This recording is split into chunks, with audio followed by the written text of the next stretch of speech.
আজকের এই বিশেষ বিশ্লেষণে আপনাদের সবাইকে স্বাগত। আজ আমরা এমন একজন অত্যন্ত চমকপ্রদ ব্যক্তিত্বকে নিয়ে আলোচনা করতে যাচ্ছি, যার নাম শুনলেই বাঙালির মুখে অজান্তেই হাসি ফুটে ওঠে। তিনি হলেন অষ্টাদশ শতাব্দীর বাংলার সেই কিংবদন্তি রাজবিদূষক গোপাল ভাঁড়। লোককথায় তাকে এতটাই জীবন্ত মনে হয় যে তিনি যেন আমাদের প্রতিদিনের জীবনের, আমাদের সংস্কৃতিরই একেবারে অবিচ্ছেদ্য একটা অংশ। আজ আমরা মেথ, ইতিহাস এবং এই কিংবদন্তি মানুষটির জীবনের গভীরের গল্পগুলো তুলে ধরব। আচ্ছা, একবার ভেবে দেখুন তো। ঠিক আছে, চলুন এই বিষয়টা একটু গভীরভাবে দেখা যাক। স্ক্রিনের এই প্রশ্নটি হলো আমাদের আজকের আলোচনার সবচেয়ে বড় রহস্য। আমরা এমন একজনকে নিয়ে কথা বলছি যার বুদ্ধিদীপ্ত গল্পগুলো প্রতিটি বাড়িতে প্রজন্মের পর প্রজন্ম ধরে বলা হচ্ছে। কিন্তু যদি এমন হয় যে যাকে নিয়ে এত হাসি, এত গল্প, তিনি হয়তো কখনোই রক্তমাংসের কোনো মানুষ ছিলেন না? এই চমকপ্রদ প্রশ্নের উত্তর খুঁজতে গিয়েই আজ আমরা ইতিহাসের এক দারুণ গোলকধাঁধায় প্রবেশ করতে যাচ্ছি। আমাদের প্রথম পর্ব কিংবদন্তি রাজবিদূষক আর রাজা কৃষ্ণচন্দ্র রায়ের দরবারের সেই বিখ্যাত রসবোধ। কিংবদন্তি আমাদের বলে যে গোপাল ভাঁড় ছিলেন অষ্টাদশ শতাব্দীর নদিয়ার রাজা কৃষ্ণচন্দ্রের দরবারের বিখ্যাত নবরত্ন সভার অন্যতম একজন সদস্য। নবরত্ন মানে তো বোঝাই যাচ্ছে, আক্ষরিক অর্থে ৯টি রত্ন। তিনি অত্যন্ত প্রখর বুদ্ধিমত্তার অধিকারী ছিলেন, আর এই তীক্ষ্ণ বুদ্ধিমত্তাই তাকে রাজদরবারের এই অভিজাত এবং জ্ঞানী ব্যক্তিদের কাতারে স্থান দিয়েছিল। রাজা কৃষ্ণচন্দ্রের রাজত্বকাল ছিল ১৭১০ থেকে ১৭৮৩ সাল পর্যন্ত। আর মজার ব্যাপার হলো, কৃষ্ণনগরের রাজপ্রাসাদ এবং ঘূর্ণিতে গেলে কিন্তু আজও আপনারা গোপালের মূর্তি দেখতে পাবেন। পশ্চিমবঙ্গ এবং বাংলাদেশে আজও তার অসংখ্য ছোট ছোট গল্প মানুষের মুখে মুখে ঘোরে। তার রসবোধে কিন্তু একটা দারুণ প্যাটার্ন বা ধরন ছিল। রাজা কৃষ্ণচন্দ্র প্রায়ই তার বুদ্ধির পরীক্ষা নিতে বা তাকে সবার সামনে অপ্রস্তুত করতে চাইতেন, কিন্তু গোপাল, তিনি সবসময় উদ্ভাবনী আর চতুর উত্তর দিয়ে মহারাজা ও রানীর অদ্ভুত সব খামখেয়ালি অনুরোধগুলো পূরণ করে ফেলতেন। তিনি ক্ষমতাবানদের উপহাস করতেন, হাসতে হাসতে প্রতিপক্ষের যুক্তির দুর্বলতা চোখে আঙুল দিয়ে দেখিয়ে দিতেন, কিন্তু খেয়াল করবেন তিনি কখনো সরাসরি কাউকে অসম্মান করতেন না। এটাই ছিল তার আর্ট। আর এই বিষয়টি চমৎকারভাবে তুলে ধরে যে গোপাল ভাঁড় কেবল আমাদের একটা স্থানীয় চরিত্র নন, তিনি আসলে বিশ্বজুড়ে ছড়িয়ে থাকা জ্ঞানী বোকা বা ওয়াইসফুল আর্কিটাইপেরই একটা অংশ। একটু ভেবে দেখলেই বুঝবেন বীরবল, তেনালি রমন, গনু ঝা বা নাসিরুদ্দিন হোজ্জার মতো চরিত্রগুলোর সাথে তার কি অদ্ভুত মিল। এরা প্রত্যেকেই কিন্তু নিজেদের সংস্কৃতিতে হাস্যরসের আড়ালে জীবনের খুব গভীর সত্যগুলোকে তুলে ধরেছেন। এবার আসি আমাদের দ্বিতীয় পর্বে, বাস্তব নাকি কল্পকাহিনী, ঊনবিংশ শতাব্দীর সেই ঐতিহাসিকতার বিতর্ক। এবার চলুন একটু গোয়েন্দাগিরি করা যাক। এই চরিত্রটি কি সত্যিই বাস্তব, নাকি নিছকই একটা কাল্পনিক চরিত্র? ১৯২৬ সালে নগরেন্দ্রনাথ দাস নামের এক ব্যক্তি নবদ্বীপ কাহিনী নামে একটি বই লেখেন।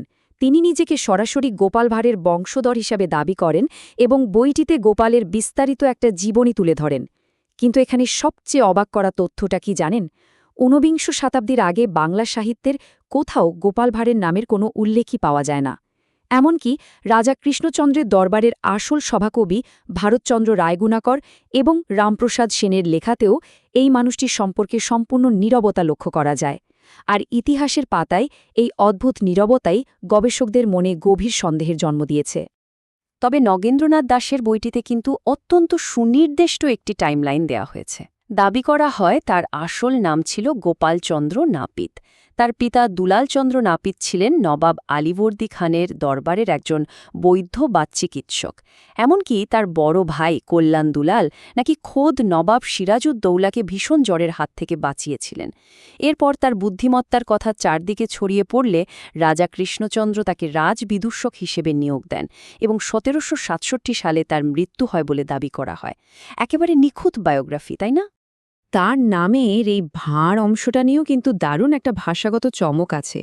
আমরা তো সাধারণত ভাঁড় বলতে বিদূষক বা জোকর বুঝি, তাই না?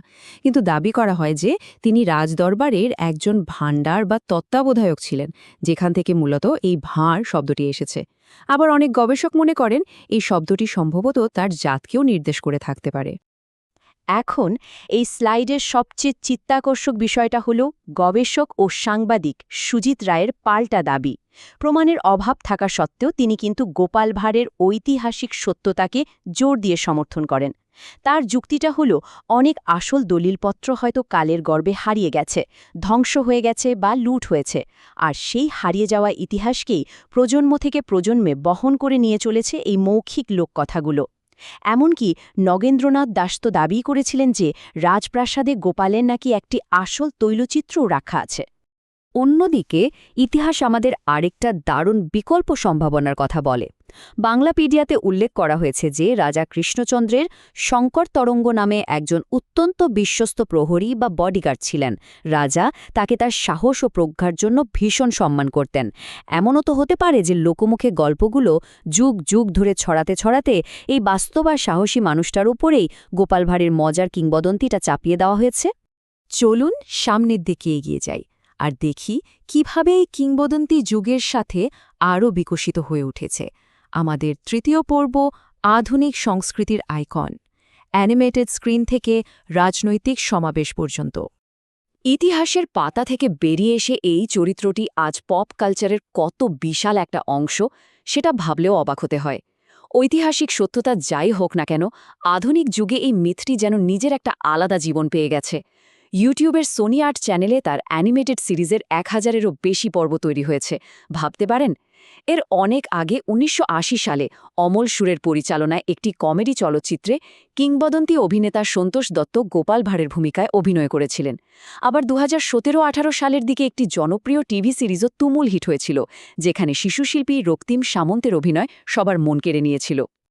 আর ব্যাপারটি শুধু বিনোদন জগতেই আটকে নেই, মিথের শক্তি যে কতটা গভীরে যেতে পারে সেটা বোঝা যায় যখন দেখি রাজনীতিতেও তার অবাধ যাতায়াত। 2024 সালের দুটি রাজনৈতিক ঘটনা যদি আমরা একদম নিরপেক্ষভাবে দেখি তাহলে বিষয়টি পরিষ্কার হবে। বাংলাদেশে একজন বিরোধী দলীয় নেতা সরকারের কড়া সমালোচনা করতে গিয়ে খোদ সংসদকেই গোপাল ভাঁড়ের ক্লাব বলে কটাক্ষ করেছিলেন। অন্যদিকে ভারতে লোকসভা নির্বাচনের সময় টিএমসি এক বিজেপি প্রার্থীর পূর্বপুরুষকে অর্থাৎ স্বয়ং রাজা কৃষ্ণচন্দ্র রায়কে গোপাল ভাঁড়ের মৃত্যুর জন্য দায়ী করে আক্রমণ করেছিল। তবে এখানে আমাদের একটু থেমে নিরপেক্ষভাবে ঐতিহাসিক তথ্যটা যাচাই করে নেওয়া উচিত। ভারতের ওই রাজনীতিক দাবিটার প্রেক্ষিতে প্রখ্যাত ঐতিহাসিক গৌতম ভদ্র অত্যন্ত স্পষ্টভাবে জানিয়েছেন যে রাজা কৃষ্ণচন্দ্র গোপাল ভাঁড়ের মৃত্যুর জন্য দায়ী ছিলেন এমন কোনো ঐতিহাসিক প্রমাণ একেবারেই নেই। Zero proof. এটি মূলত রাজনৈতিক তরজার একটি অংশ ছিল মাত্র, যার কোনো শক্ত ঐতিহাসিক ভিত্তি পাওয়া যায় না। সুতরাং এখানে সবচেয়ে গুরুত্বপূর্ণ বিষয়টা হল বিশিষ্ট বাঙালি ভাষাবিদ সুকুমার সেনের এই অসাধারণ কথাগুলো। আধুনিক বাঙালিদের মধ্যে গোপাল ভাঁড়কে নিয়ে যে চিরন্তন কৌতূহল, তা একটি জাতীয় লোককথার ঐতিহ্যের জন্ম দিয়েছে। তিনি বাস্তবে থাকুন বা কাল্পনিক হন, তিনি বাংলার রসবোধ এবং লোকসংস্কৃতির গভীরে এমন শক্তভাবে প্রথিত হয়ে আছেন যা চাইলেও কখনো মুছে ফেলা সম্ভব নয়। আমরা আমাদের এই আলোচনার একেবারে শেষ পর্যায়ে চলে এসেছি। এই পুরো বিষয়টি আমাদের সবার ভাবার জন্য একটি বড় প্রশ্ন রেখে যাচ্ছে। ইতিহাস হয়তো কখনো অকাট্য প্রমাণ দিতে পারবে না, কিন্তু একটি মিথ যখন শত শত বছর ধরে মানুষকে হাসিয়ে আসছে, একটি পুরো সংস্কৃতির অবিচ্ছেদ্য অংশ হয়ে উঠেছে, এমনকি আধুনিক রাজনীতিকেও প্রভাবিত করছে, তখন তার ঐতিহাসিক অস্তিত্বের অভাব কি তার গুরুত্বকে একটুও কমাতে পারে? এই পেছনের মানুষটি বাস্তবে ছিলেন কিনা তা কি আসলেই খুব বেশি কিছু যায় আসে? এই দারুণ প্রশ্নটি আপনাদের ভাবার জন্য রেখে আজকের বিশ্লেষণ এখানেই শেষ করছি। ভালো থাকবেন।